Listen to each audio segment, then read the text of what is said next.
Bonjour, bienvenue sur ce plateau en collaboration avec Voile News et Bateau. Aujourd'hui, nous allons parler des grands dayboats, des voiliers donc, qui sont conçus pour naviguer à la journée, bon, un petit peu plus quand même. Auparavant, les dayboats étaient des voiliers beaucoup plus petits et des voiliers qui étaient beaucoup moins chers aussi, il faut le reconnaître. Aujourd'hui, on a une nouvelle gamme qui apparaît, des voiliers qui sont beaucoup plus grands, beaucoup plus cossus, aussi beaucoup plus rapides. Alors ici, autour de nous, on a Christian Escovici du chantier Latitude 46, donc un chantier qui est là depuis longtemps, parce que ça fait quand même donc 22 ans que vous existez, et qui a démarré avec le Tofino 7 mètres, mais ça, vous allez nous en parler tout à l'heure. Juste à côté, on a Bruno Mottet du chantier Alfenayo. Bonjour. Voilà. Et ensuite, on a Michel Douville de Françu, qui lui est à la tête du chantier Black Pepper et qui a une nouveauté qu'il va nous présenter. Alors justement, on va commencer par vous. Vous allez nous présenter notre gamme, vos voiliers. Latitude 46 a une gamme de dayboats relativement ancienne, puisque le premier remonte à 22 ans, comme vous l'avez dit. Un Tofino 7 mètres, ce qui est un petit peu la légende du chantier, et qu'on continue à fabriquer d'année en année. C'est un bateau qui n'a pas vieilli, mais il était extrêmement classique au départ. Et puis petit à petit, la gamme s'est développée vers un Tofino 9 mètres 50, puis un Tofino 8 mètres, et aujourd'hui, depuis un an, un Tofino 12 mètres. Donc ça, c'est la gamme complète de ce qu'on appelle le dayboat. Et puis on a un petit voilier qui s'appelle le Tadorne, qui est également un voilier de 8 mètres, mais qui est plus orienté vers un peu croisière. Oui, effectivement, le Tadorne, il y a une cabine, il y a des couchettes, a priori c'est un petit habitable. C'est le seul, pas vraiment dayboat de la gamme. D'accord. Et Bruno ? Alors nous avons développé maintenant depuis plus de 2 ans l'Alfena One, donc qui a été conçu dès le début dans un programme de dayboat. On est parti d'un cahier des charges, on est parti d'une feuille blanche, parce que le chantier a tout juste 3 ans. Et effectivement, dès le départ, on s'est posé les questions de quelles sont les spécificités d'un programme de dayboat. Et tout le cahier des charges de développement du bateau s'est fait vraiment dans ce concept-là. D'accord. J'ai oublié de préciser, vous êtes basé sur l'île de Ré, vous êtes à Lorient, et enfin Black Pepper est sur le bassin d'Arcachon. Oui, absolument. Alors donc oui, parlez-nous du Code Zéro. Alors nous avons un voilier actuellement que l'on vient de mettre à l'eau depuis quelques mois, puisqu'il a été lancé au moment du Salon de La Rochelle. Et c'est donc un dayboat de 10 mètres, qui est un bateau qui a été construit au chantier naval de Laros, donc qui était très connu pour... Oui, il y a eu Safran, il y a eu Aquila Innovation, l'Hydraplaneur, enfin des bateaux très connus qui sont sortis. Oui, absolument. Donc c'est le chantier naval de Thierry Éluert qui a été repris par Black Pepper il y a quelques temps, et donc ils construisent ce bateau, et c'est un bateau qui est construit entièrement en carbone et qui a donc été fait par cette équipe de Laros connue pour Safran, PRB, etc., etc. Alors c'est un bateau dayboat, c'est ce que je disais.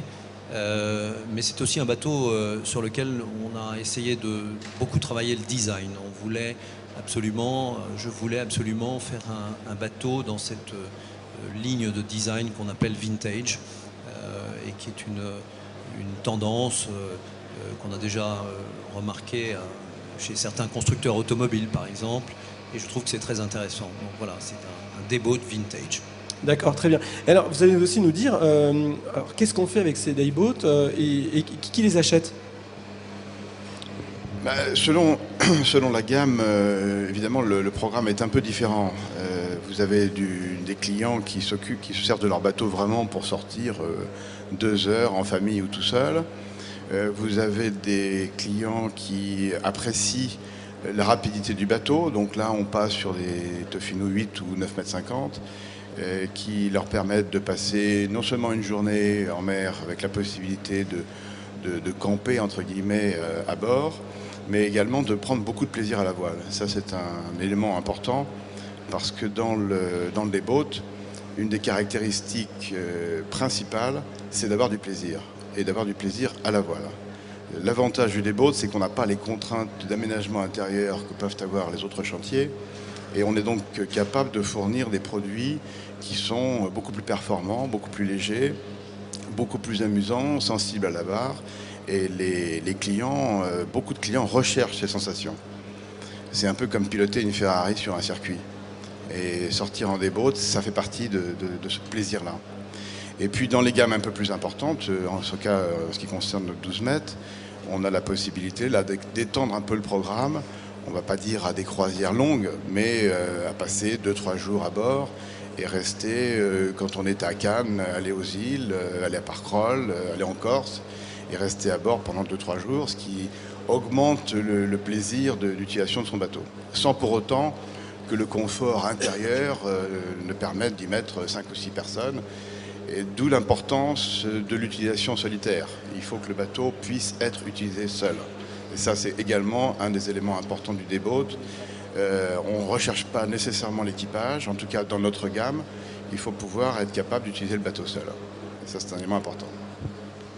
D'accord. Et alors, pareil, vous les vendez Alors nous, la clientèle, on a été assez surpris depuis qu'on a développé ce produit-là. Elle est très large, beaucoup plus large que ce que l'on pensait. Parce qu'effectivement, j'ai bien aimé quelques mots qui sont extrêmement importants, les mots de design. Nous, on a cherché un design qui n'est pas sur un positionnement vintage, mais plutôt sur un design assez innovant. On s'est aussi inspiré de ce qui se fait dans l'automobile. Je pense que l'automobile est effectivement aujourd'hui un marché qui a posé des valeurs de design qu'on peut retrouver, qu'on peut reprendre dans le domaine du nautisme. Je pense que le développement du déboat est aussi associé à des nouvelles idées en termes de design. Et le fait qu'on se positionne sur un programme de déboat autorise beaucoup de liberté. En fait, on peut revoir complètement le concept de bateau dans la mesure où on a plus ces contraintes d'avoir un grand espace intérieur. Donc nous, la démarche que l'on a faite, parce qu'on est vraiment parti d'une feuille blanche, a vraiment été de se dire, bon, à partir du moment où on est dans un déboat, qu'est-ce que l'on peut apporter, qu'est-ce que l'on peut créer, sur quoi peut-on innover?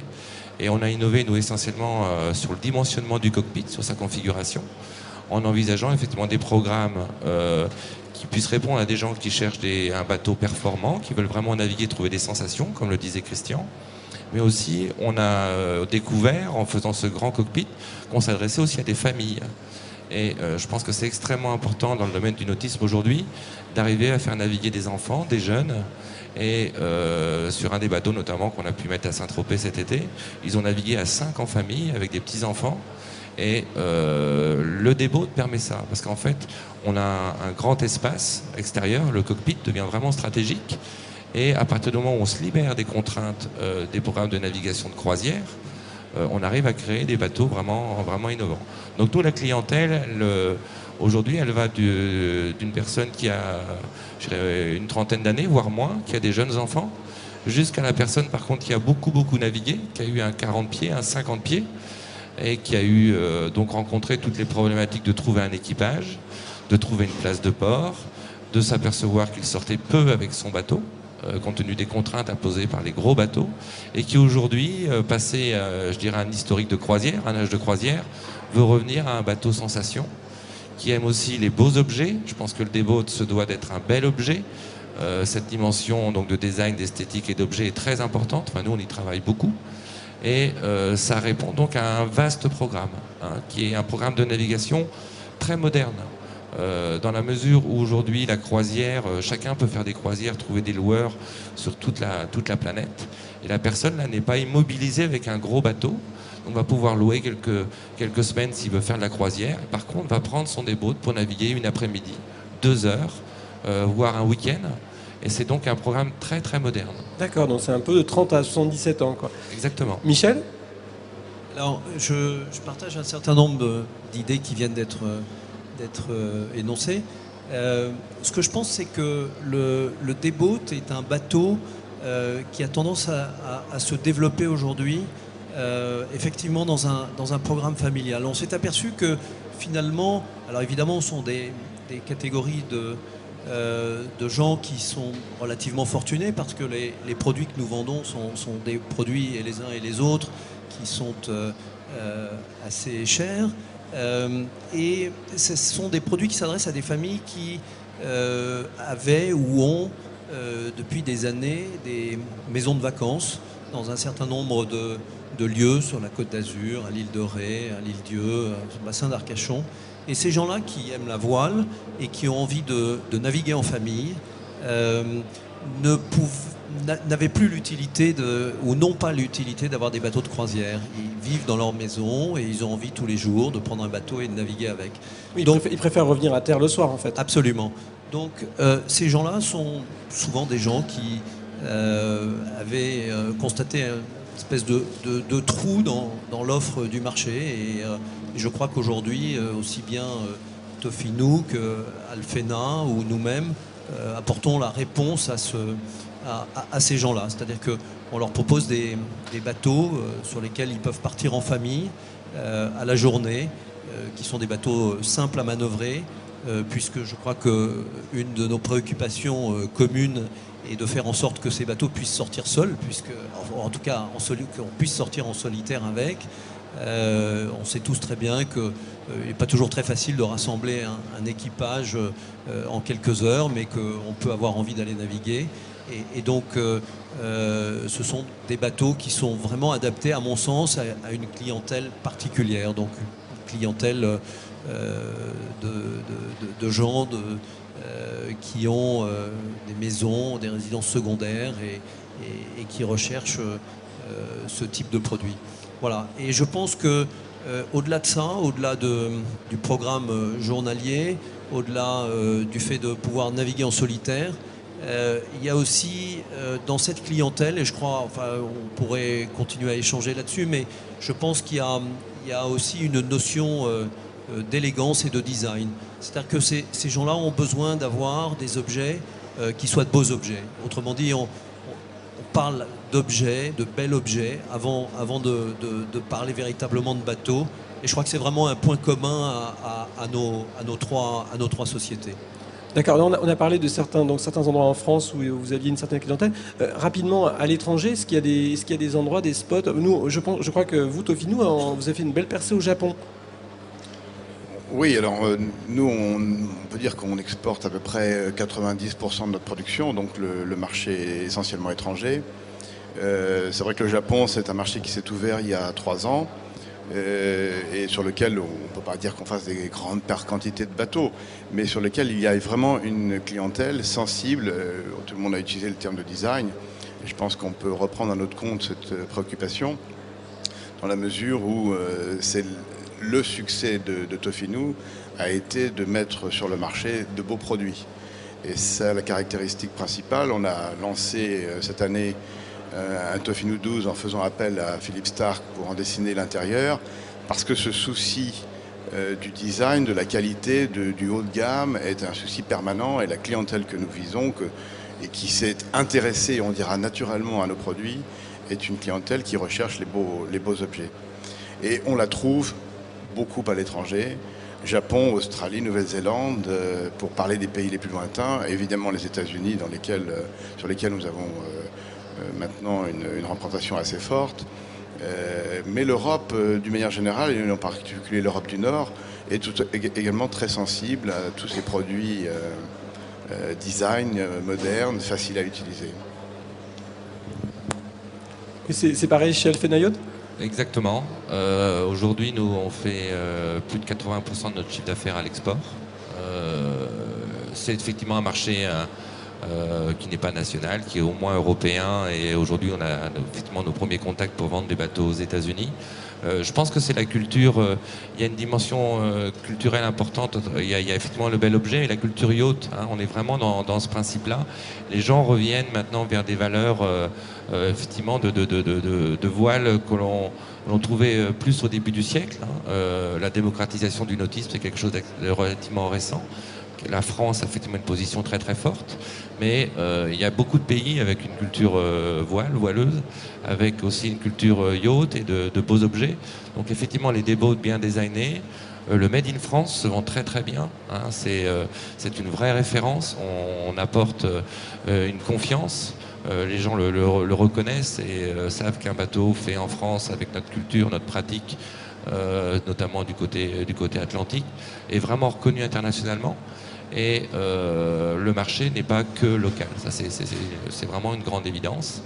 Et on peut rencontrer sur des salons, aussi bien à Cannes, Paris, ainsi de suite, des clients qui sont suisses, italiens. Après, c'est très surprenant également.